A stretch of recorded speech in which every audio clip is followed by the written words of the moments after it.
은혜의 숲. 하나님의 말씀을 통해 은혜를 나누는 시간.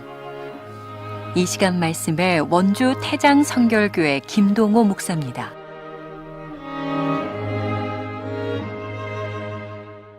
사랑하는 CBS 청취자 여러분, 안녕하십니까? 사무엘하 6장 1절부터 15절까지 말씀을 중심으로 베레스 우사라는 제목으로 말씀 전하겠습니다.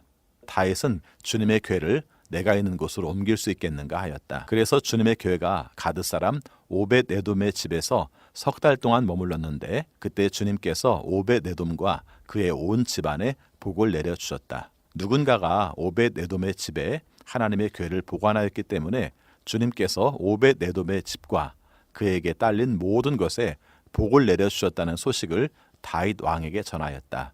그리하여 다윗은 기쁜 마음으로 가서 하나님의 궤를 오벳 에돔의 집에서 다윗성으로 가지고 올라왔다. 궤를 옮길 때에 그는 큰 축제를 벌였다. 다윗은 주님의 궤를 맨 사람들이 6걸음을 옮길 때에 행렬을 멈추게 하고 소와 살찐 양을 제물로 잡아서 바쳤다. 그리고 다윗은 모시로 만든 에봇만을 걸치고 주님 앞에서 온 힘을 다하여 힘차게 춤을 추었다. 다윗과 온 이스라엘 가문은 환호성을 올리고 나팔 소리가 우렁찬 가운데 주님의 궤를 옮겨왔다. 아멘. 사랑하는 CBS 청취자 여러분, 안녕하십니까? 신앙생활하면서 잘 이해되지 않는 부분들 있죠? 신앙생활하면서 대충 사는 것 같은데 별일 없이 잘 살고, 때로는 잘 풀릴 때 이럴 때는 좋은 것이니 그러려니 하고 지나갑니다. 그런데 반대로 신앙생활 좀 제대로 해보려고 하는데 그 잘 해보겠다고 하는 일 때문에 자꾸 문제가 발생하면 고민이 됩니다. 하나님 왜 이러세요? 열심히 하나님 섬기겠다는데 이러시면 안 되지요? 따지고 싶을 때도 있습니다. 그럴 때 여러분은 어떻게 하십니까? 여러분 나름대로는 열심인 그 신앙생활에 대해 하나님께서 궤도를 수정하라는 사인을 보고 계십니까? 파란만장하게 살았던 다윗이 유다 지파의 왕이 되었습니다. 마음 같아서는 무력으로라도 전체 이스라엘의 왕이 될 수도 있었겠지만 오랜 세월 난민의 삶을 살아오면서 터득해서인지 7년을 기다리니 사울 왕의 자손들인 베냐민 지파 사람들까지 찾아와서 다윗에게 왕이 되어달라고 당부합니다. 다윗 나이 37세에 명실공히 통일 이스라엘의 왕으로 등극하게 되었습니다. 다윗은 이제 유다 지파의 왕이 아니라 전 이스라엘의 왕이 되었습니다. 온 국민을 하나로 결집시킬 목표를 정했습니다. 가나안 정복 후 그때까지 점령하지 못해 여부스 쪽이 차지하고 있던 이스라엘 성을 정복하였습니다. 그리고 그 예루살렘을 이스라엘의 수도로 삼았습니다. 유다의 수도 헤브론이 아니라 전 이스라엘의 수도 예루살렘이 되는 뜻깊은 장면입니다. 그리고 예루살렘 천도의 완결판, 하나님의 법궤를 예루살렘으로 안치시키는 일을 합니다. 오늘 본문 말씀이 바로 하나님의 법궤를 예루살렘으로 안치시키는 가운데 벌어진 사건을 소개하고 있습니다. 오늘 본문인 하나님의 법궤 안치 사건 말씀을 나누기 전에 먼저 법궤 얘기를 해보도록 하죠. 법궤는 길이 1.2m, 너비와 높이가 각각 60cm 조금 넘는 직사각형 형태의 상자 모양입니다. 그 재질은 나무인데 그 위에 금을 입혔고 위를 덮는 판은 순금으로 되어 있고 양 끝에는 천사 모양의 형상이 세워져 있습니다. 법궤 안에는 3가지 성물이 들어있었습니다. 모세가 하나님께 받은 십계명 돌판, 이스라엘 백성이 광야에서 먹었던 만나가 담긴 항아리, 아론의 싹이 난 지팡이입니다. 이 성물들은 모두 하나님께서 이스라엘과 함께 하심을 나타내는 구체적인 하나님의 임재의 증거였습니다. 이 법궤는 시내산에서 출발할 때부터 늘 이스라엘 앞에 세워 행진했습니다. 이스라엘이 가나안 땅에 들어가기 위해 요단강을 건널 때에도, 여리고성을 돌 때에도 늘 선두에 있었습니다. 이스라엘이 가나안 땅에 정착한 후에는 법궤는 실로의 성막에 안치되었습니다. 그런데 엘리 제사장 때 이스라엘이 블레셋과의 싸움에서 불리해지자 극복해 보려고 법궤를 가지고 나갔다가 오히려 참패하고 법궤마저 블레셋에게 빼앗기는 사건이 있습니다. 불의한 사람들이 법궤를 내세우다가 낭패를 당한 겁니다. 엘리 시대의 이스라엘이 그랬지만 법궤를 전리품으로 가져간 블레셋 역시 낭패를 당하기는 마찬가지였습니다. 블레셋 사람들이 법궤를 가져가자 나라 전체에 독종이 퍼져 수많은 사람이 죽었습니다. 결국 블레셋은 법궤를 이스라엘로 돌려보내기로 합니다. 그런데 법궤가 돌아왔다고 기뻐하던 이스라엘 베세메스 사람들 역시 법궤를 들여다보다가 70여 명이 죽습니다. 그리하여 모두 두려워하던 중 법궤는 20-30년 동안 바알레 유다에 있는 아비나답의 집에 보관되었습니다. 이후 사울이 초대 왕이 되었지만 사울 시대에 법궤 이송 계획이 있었다는 말은 성경 어디에도 나오지 않습니다. 이렇게 잊혀진 존재처럼 여겨지던 하나님의 법궤는 수십 년 동안 방치되다가 다윗에 의해 예루살렘으로 옮겨지게 되었습니다. 다윗 주도하에 진행되는 하나님의 법궤 이송 계획은 엄청난 이벤트였습니다. 1절 말씀에서 다윗은 하나님의 법궤를 이송하기 위해 정병 3만 명을 징집하였다고 합니다. 이송에 참여한 사람이 어디 그뿐이겠습니까? 예루살렘은 이제 명명백백하게 하나님이 계시는 곳, 거룩한 장소라는 것을 온 국민에게 알리는 기쁨의 퍼레이드였습니다. 5절 말씀에 보면 하나님의 법궤를 모시기 위한 찬양의 형태와 규모도 기록하고 있습니다.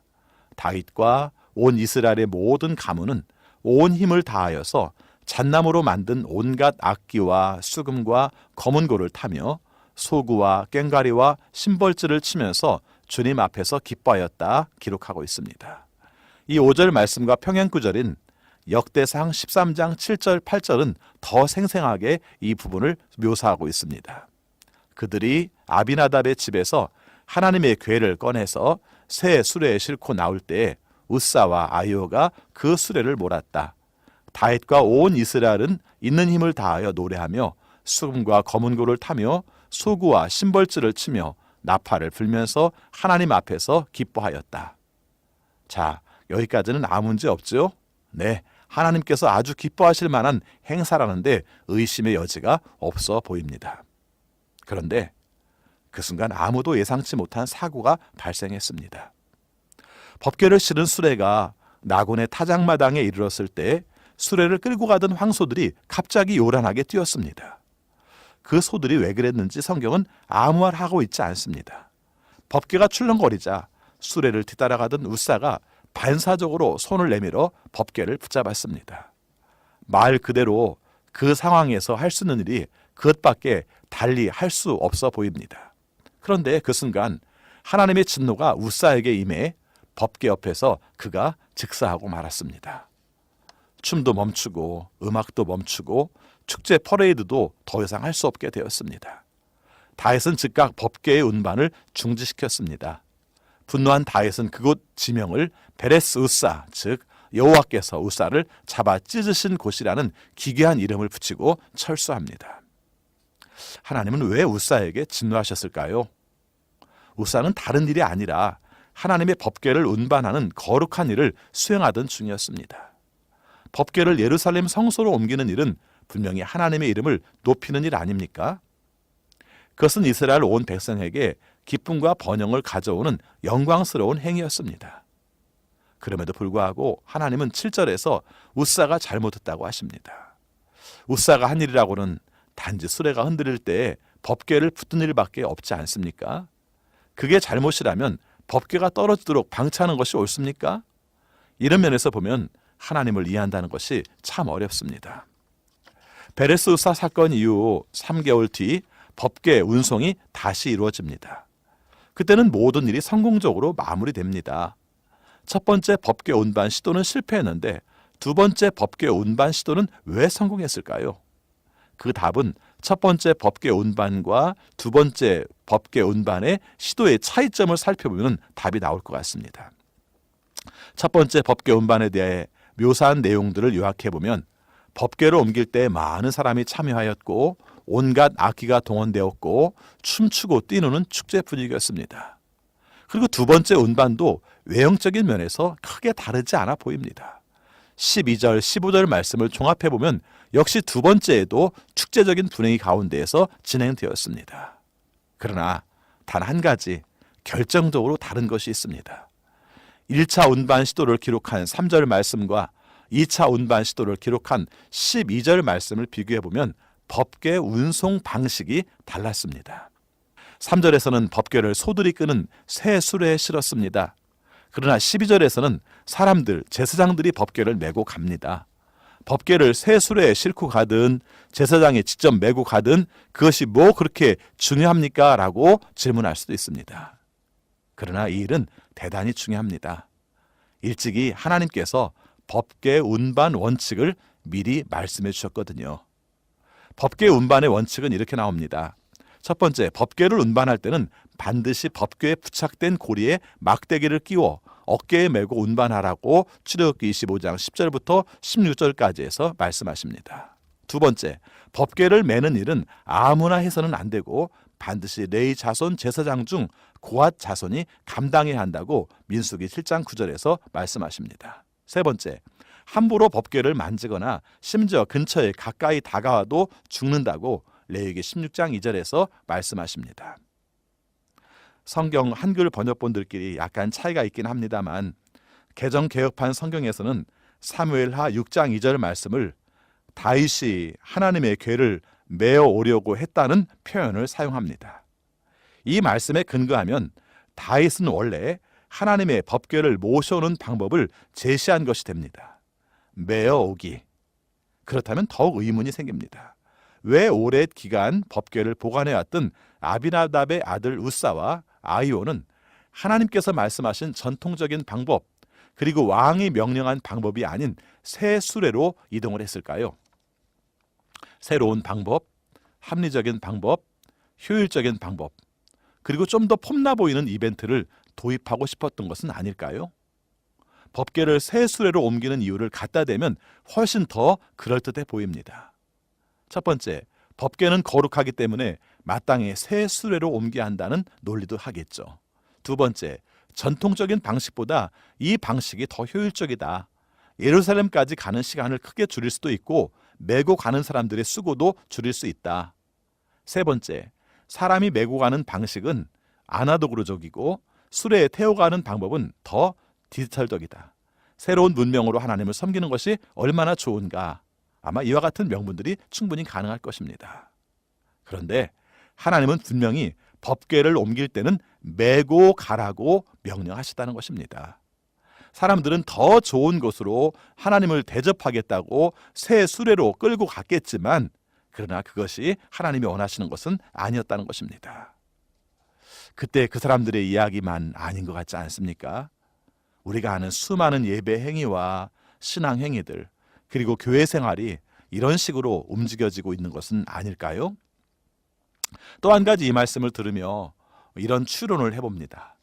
아비나답의 아들 우사뿐만 아니라 그 당시 사람들이 마지막으로 법궤를 옮기는 것을 본 것이 언제였을까요? 그때 법궤는 어떻게 옮겼을까요? 네, 일찍이 블레 사람들이 이스라엘에게서 법궤를 빼앗아 전리품으로 가져갈 때, 그리고 그 법궤로 인해 어려움을 당해 이스라엘에게 법궤를 돌려줄 때 쓴 방법이 바로 새 수레로 옮겼던 것 아닙니까? 하나님께서 말씀하신 법궤 이송 방법은 잊어버리고 자신들의 기억으로 남아있는 법궤 이송 방법이 그 사람들의 마음을 지배하여서 결국 그 방법으로 하나님의 법궤를 이송했다는 얘기가 됩니다. 무섭지 않습니까? 우리 모습과 너무 정확하게 일치하지 않습니까? 하나님의 말씀보다 현재 우리가 겪고 있는 현실, 우리가 기억하고 있는 방법이 기준이 되어서 그 방법으로 하나님을 섬기고 그 방법을 위해 하나님께서 도와주시기를 바라는 것이 아닙니까? 여기에 베레스 우사의 본질이 드러납니다. 무엇이든 하나님께 해드리기만 하면 하나님께서 좋아하실 줄 알고 하나님의 뜻과 하나님의 계획은 아랑곳하지 않은 채 내가 잘해드리면 된다고 생각하는 방식, 그것이 재앙을 불러일으키고 죽음을 부르는 위험천만한 행위라고 경고하고 있는 것입니다. 오늘 말씀은 하나님께서는 하나님의 법궤를 옮기는 것도 3만 명의 정병이 동원되는 것도 모든 사람들이 수많은 악기를 동원하여 찬양하는 것도 하나님의 명령대로 하지 않으면 받지 않으시겠다는 사인을 분명히 하십니다. 교회에서 신앙생활에서 숫자 너무 좋아하지 마시기 바랍니다. 화려함 좋아하지 마세요. 최신의 방법 좋아하지 마세요. 그것 자체가 나쁜 것은 아니지만 그것 때문에 우리가 하나님의 요구를 무시할 수 있다는 것을 늘 기억하시기 바랍니다.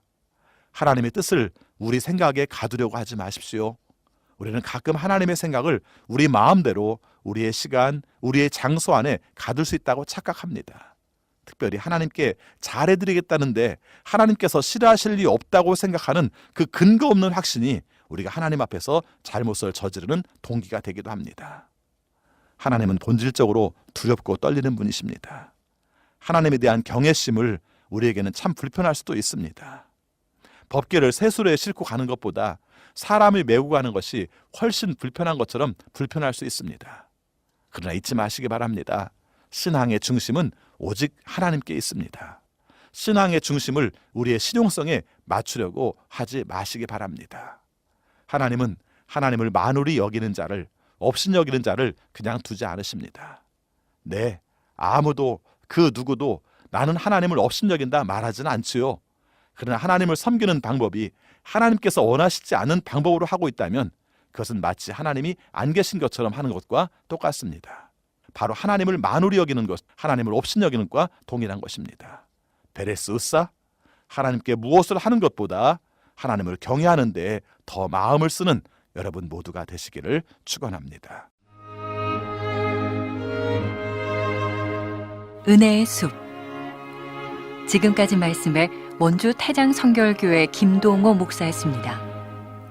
이 시간 말씀을 통해 신앙생활에 도움받기를 원하시는 분은 전화 033-742-6762번 원주 태장 성결교회로 문의하시기 바랍니다.